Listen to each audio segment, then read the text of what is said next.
Halo kawan. Semasa you punya aircon ada bising, korang akan macam mana settle? Okay. Korang boleh tengok, ini aircon, Daikin lah. Daikin punya aircon. Sekarang saya buka dia punya switch. Bagi dia jalan. Korang boleh dengar dia punya suara.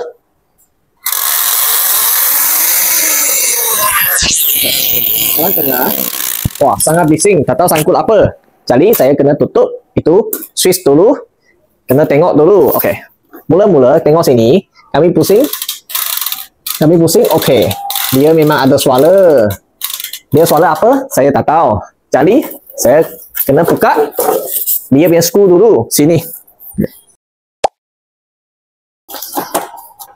Ini skru kena buka. Jika you nak checking itu blower. Tengok dia sangkut apa. Okey. Sekarang saya tengok sini, dia ada barang sangkut dalam, ada kertas sangkut dalam. Jadi saya lagi pusing. Okey, dia sudah tak ada suara, dia pun tak ada putus. Okey, dia pun tak longgar, jadi saya boleh letak balik.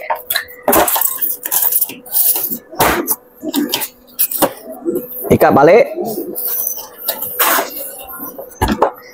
Kadang-kadang kalau kena cicik kena apa-apa, dia pun ada suara lah, bukan kertas sahaja. Sekarang saya pusing.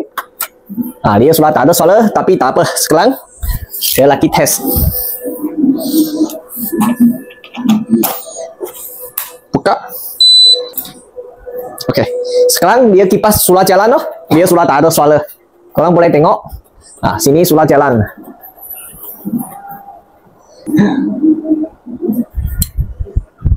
Dia kipas sudah jalan, sudah tak ada suara. Jadi masalah sudah settle.